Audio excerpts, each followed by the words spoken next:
नमस्कार साथियों।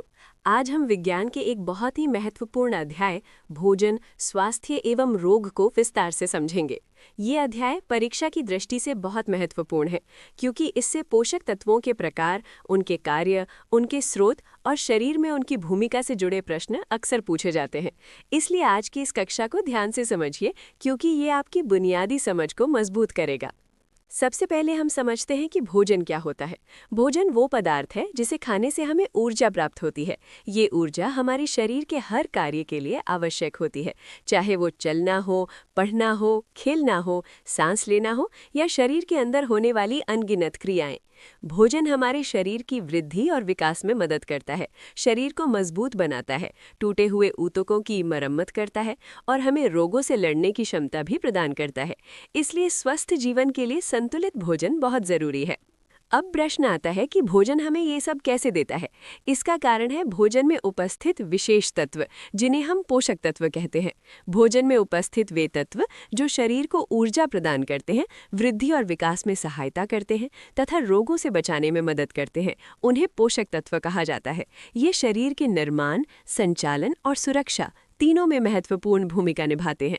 पोषक तत्व मुख्य रूप से 6 प्रकार के होते हैं: कार्बोहाइड्रेट, प्रोटीन, विटामिन, वसा, खनिज लवण और रेशे। सबसे पहले बात करते हैं कार्बोहाइड्रेट की। कार्बोहाइड्रेट हमारे शरीर का मुख्य ऊर्जा स्रोत है। जब हम कार्बोहाइड्रेट युक्त भोजन खाते हैं तो शरीर के अंदर ये ऑक्सीजन के साथ रासायनिक क्रिया करता है, जिसके परिणाम स्वरूप कार्बन डाइऑक्साइड, जल और ऊर्जा उत्पन्न होती है। यही ऊर्जा शरीर के सभी कार्यों को चलाती है। इस कारण कार्बोहाइड्रेट को शरीर का मुख्य ईंधन कहा जाता है। रासायनिक दृष्टि से कार्बोहाइड्रेट कार्बन, हाइड्रोजन और ऑक्सीजन से मिलकर बने होते हैं।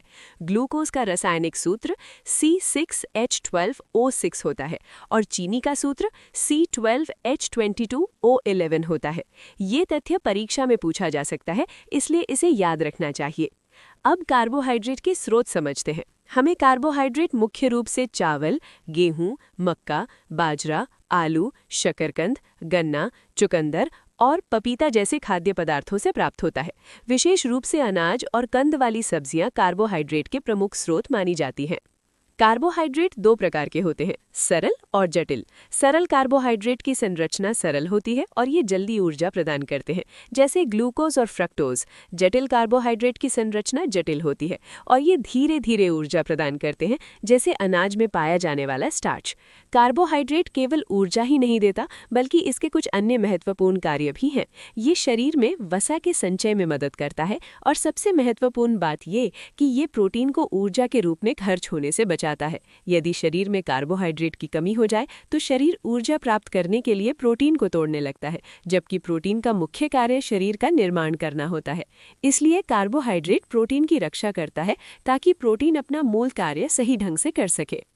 अब हम प्रोटीन को समझते हैं। यदि कार्बोहाइड्रेट शरीर का ईंधन है तो प्रोटीन शरीर की आधारशिला है। प्रोटीन शरीर की वृद्धि और विकास के लिए अत्यंत आवश्यक होता है। ये नई कोशिकाओं का निर्माण करता है और क्षतिग्रस्त कोशिकाओं की मरम्मत करता है। इसलिए बढ़ते बच्चों के लिए प्रोटीन बहुत आवश्यक है। प्रोटीन की संरचना कार्बोहाइड्रेट से अधिक जटिल होती है। ये कार्बन, हाइड्रोजन, ऑक्सीजन और नाइट्रोजन से मिलकर बना होता है।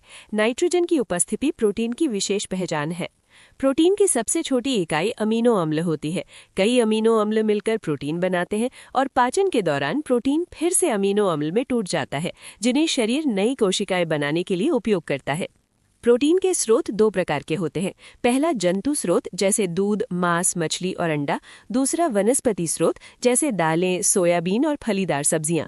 एक महत्वपूर्ण तथ्य ये है कि अनाजों में सबसे अधिक प्रोटीन सोयाबीन में पाया जाता है। प्रोटीन के मुख्य कार्य है शरीर की वृद्धि और विकास करना, ऊतकों की मरम्मत करना और नई कोशिकाओं का निर्माण करना। यदि शरीर में प्रोटीन की कमी हो जाए तो शरीर का विकास प्रभावित हो सकता है और कमजोरी आने लगती है। तो अब तक हमने समझा कि भोजन हमें ऊर्जा, वृद्धि और सुरक्षा प्रदान करता है। भोजन में उपस्थित पोषक तत्व शरीर के लिए अत्यंत आवश्यक होते हैं। कार्बोहाइड्रेट शरीर का मुख्य ऊर्जा स्रोत है और ये कार्बन, हाइड्रोजन और ऑक्सीजन से मिलकर बना होता है। ये सरल और जटिल 2 प्रकार का होता है और प्रोटीन को ऊर्जा के रूप में खर्च होने से बचाता है। प्रोटीन शरीर की आधारशिला है। ये अमीनो अम्ल से बना होता है और शरीर की वृद्धि, विकास और मरम्मत में महत्वपूर्ण भूमिका। अब हम विटामिन के बारे में समझते हैं। विटामिन कार्बनिक यौगिक होते हैं, लेकिन एक महत्वपूर्ण बात ध्यान रखनी है कि विटामिन हमें ऊर्जा प्रदान नहीं करते। इनका मुख्य कार्य शरीर की रक्षा करना और शरीर को विभिन्न रोगों से बचाना होता है। यानी विटामिन हमारे शरीर के सुरक्षा तंत्र को मजबूत बनाते हैं। एक और महत्वपूर्ण बात यह है कि विटामिन की आवश्यकता शरीर को बहुत कम मात्रा में होती है, लेकिन इनकी कमी होने पर शरीर में गंभीर रोग उत्पन्न हो सकते हैं। इसलिए भले ही इनकी आवश्यकता कम हो, लेकिन इनका महत्व बहुत अधिक होता है। विटामिन के मुख्य स्रोत होते हैं दूध, हरी सब्जियां, मक्खन, अंडा, मछली, छिलकेदार फल और अंकुरित अनाज। यदि हम संतुलित भोजन लेते हैं तो हमें अधिकांश विटामिन प्राकृतिक रूप से भोजन से मिल जाते हैं। अब विटामिन का वर्गीकरण समझते हैं। विटामिन को घुलनशीलता के आधार पर दो भागों में बांटा जाता है। पहला जल में घुलनशील विटामिन और दूसरा वसा में घुलनशील विटामिन। जल में घुलनशील विटामिन पानी में घुल जाते हैं और शरीर में अधिक समय तक जमा नहीं रहते, इसलिए इनकी नियमित आपूर्ति आवश्यक होती है। इनमें विटामिन बी और विटामिन सी आते हैं।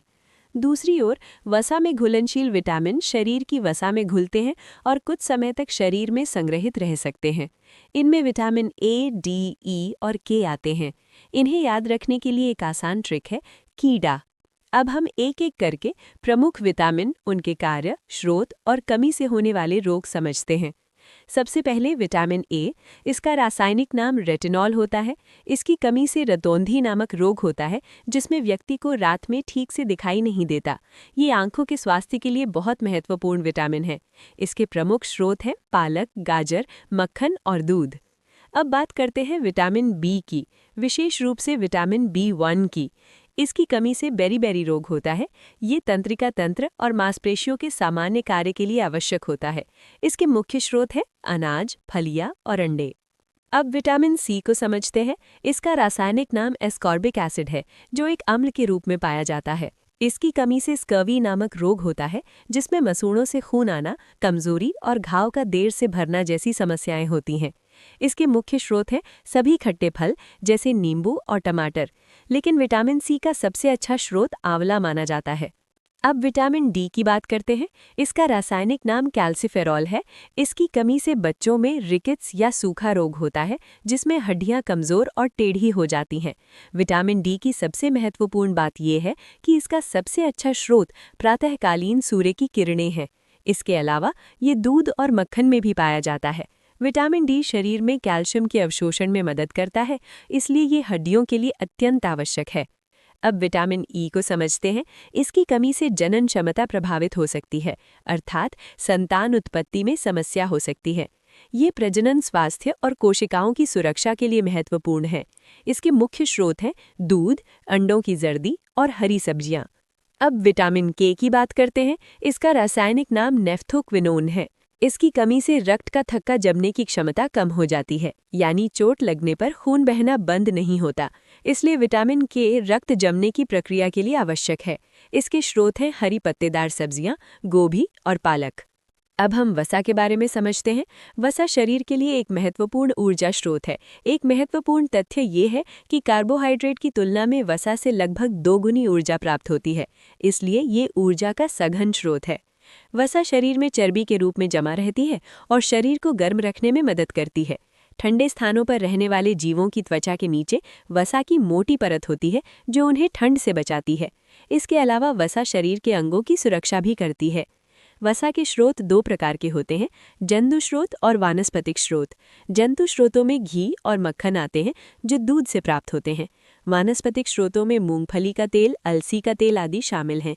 संतुलित मात्रा में वसा का सेवन शरीर के लिए आवश्यक है, लेकिन अत्यधिक वसा स्वास्थ्य के लिए हानिकारक हो सकती है। अब हम खनिज लवणों को समझते हैं। खनिज लवण शरीर के उचित विकास और अच्छे स्वास्थ्य के लिए आवश्यक होते हैं। ये शरीर की कई महत्वपूर्ण क्रियाओं को नियंत्रित करते हैं। प्रमुख खनिज लवणों में कैल्शियम, फास्फोरस, पोटेशियम, क्लोरीन और आयोडीन शामिल हैं। इनमें से कैल्शियम और फास्फोरस हड्डियों और दांतों की मजबूती के लिए विशेष रूप से महत्वपूर्ण है। यदि शरीर में कैल्शियम की कमी हो जाए तो हड्डियां कमजोर हो सकती हैं। कैल्शियम का मुख्य स्रोत दूध है, इसलिए दूध को संपूर्ण आहार माना जाता है।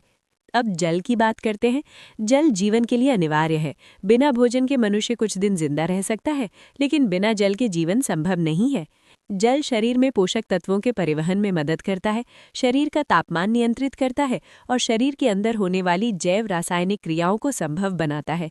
ये पाचन, अवशोषण और उत्सर्जन जैसी प्रक्रियाओं में भी महत्वपूर्ण भूमिका निभाता है। अब अंत में रेशों या रफेज को समझते हैं। भोजन में उपस्थित रेशेदार पदार्थ पाचन में सीधे सहायता नहीं करते, यानी ये ऊर्जा नहीं देते और ना ही शरीर द्वारा पचाए जाते हैं। लेकिन इनका एक अत्यंत महत्वपूर्ण कार्य है। ये अपशिष्ट पदार्थों को शरीर से बाहर निकालने में मदद करते हैं, यानी ये मल त्याग को आसान बनाते हैं और कब्ज जैसी समस्याओं से बचाते हैं।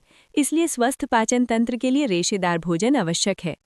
तो साथियों, आज हमने विस्तार से समझा कि विटामिन शरीर को रोगों से बचाते हैं, वसा ऊर्जा और गर्माहट देती है, खनिज लवण शरीर की संरचना और कार्यप्रणाली के लिए आवश्यक है, जल जीवन का आधार है और रेशे पाचन तंत्र को स्वस्थ रखते हैं। इन सभी पोषक तत्वों का संतुलित मात्रा में सेवन करना ही स्वस्थ जीवन का रहस्य है। इस प्रकार हम समझ सकते हैं कि केवल पेट भरने के लिए भोजन करना पर्याप्त नहीं है, बल्कि संतुलित और पोषक तत्वों से भरपूर भोजन करना ही वास्तविक स्वास्थ्य की कुंजी है। इसलिए अपने दैनिक भोजन में विभिन्न प्रकार के खाद्य पदार्थों को शामिल करना आवश्यक है, ताकि शरीर को सभी आवश्यक पोषक तत्व मिल सकें।